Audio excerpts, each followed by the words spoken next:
you have said on more than one occasion you come to Clemson to play games like this, but this is, first time in the college football playoff in a while.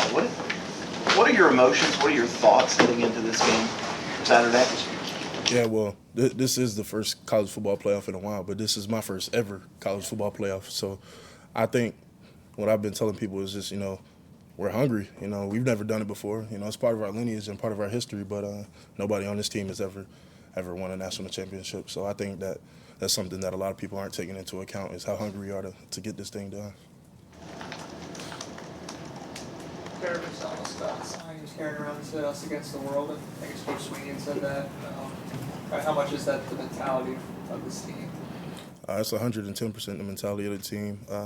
Everybody knows, it's really no secret that nobody wants us to be in the position that we are, but, we take that as a compliment and, we kind of just wear it on our sleeve and move accordingly. And you don't really let that affect your day-to-day preparation, but just keep that in the back of your head is like, we're counted against, but, we like it like that this way. The phrase Clemson chaos was thrown around. I guess just what does that mean when you hear that? Just the whole playoff shenanigans that went on. Everybody thought this team was going to get in if Clemson won or if Clemson didn't lose, and it was kind of dependent upon us as people made it seem. And then so with the win, we kind of shook some things up, and people didn't like it, so it's chaos for you. What was your view of the game-winning field goal? Were you watching it from the sideline, or did you have to look away? No, I was on the field. I was on the field, so I was on the left side, and I just kept telling myself, we get our job done, he gonna make the kick. Like it was no doubt in my mind that he was gonna make the kick. So.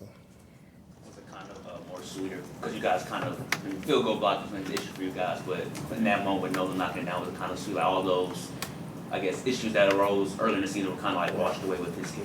Yeah, man. Like Nolan's a great kicker. He deserved that opportunity to be on that stage. The kicks that he missed were blocked. You know what I'm saying? Because of us not getting our job done up front. So we just really took pride in that this week, and especially on that rep, just giving him that opportunity because he can make them from anywhere, and so that's what we did.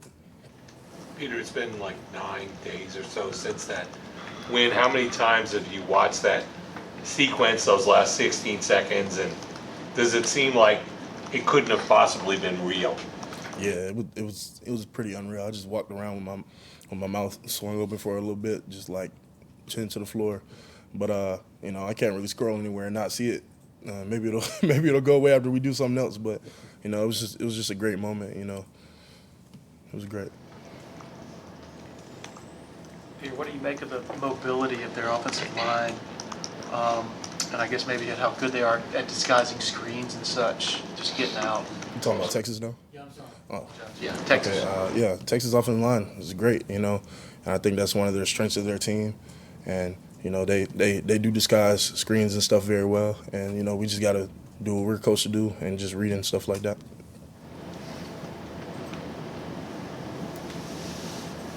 They've run on everybody except Georgia, it seems like. What was your read on how Georgia was able to sort of bottle up their running game? They just did a good job on film, playing assignment football. I think that's what it'll come down to for us, just make sure that we don't get too frenzied in some of the slower developing runs and just make sure we stay sound in our assignment. What's it been like to play more defensive tackle down the stretch as opposed to end? And how do you feel that's kind of helped that unit, you making that switch, and obviously the guys that are now playing it in instead of you? Yeah, it's been fun.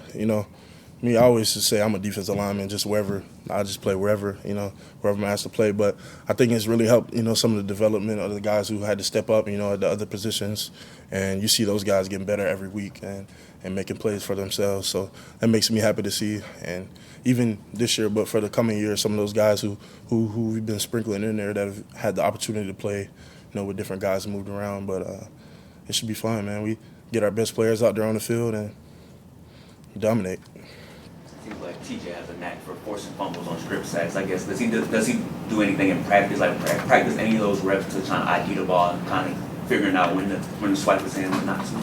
Yeah, we do a turnover circuit before every practice. So, just taking that seriously has really helped him. And I think we're like second in the nation turnover margin or forcing turnovers right now. So, you know, that's something that we continue to do and will continue to do because it's starting to pay dividends for us. Any questions for Peter virtually?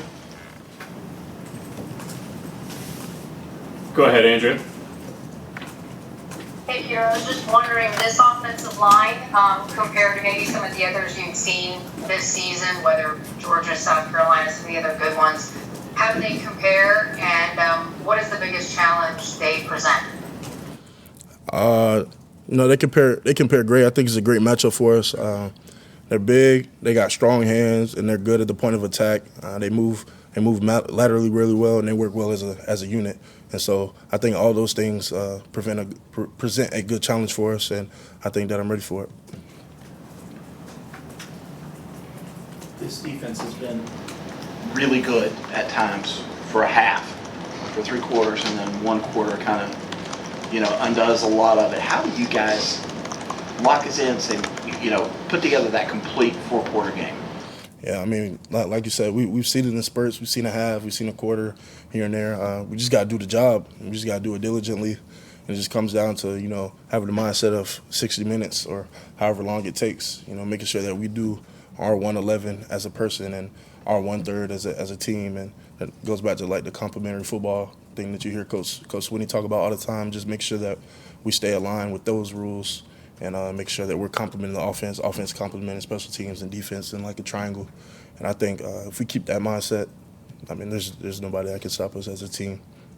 And he keeps saying this team hasn't played its best game yet. Do you think it's still out there for you guys? And it could happen Saturday? I mean, that's 100% true. I mean, we just talked about it. A half here, a quarter there, and I think if you put together 4 quarters, that's our best game. And I think that the dangerous part about us is we've yet to do that yet, and we've been winning games. So. Anybody else for Peter?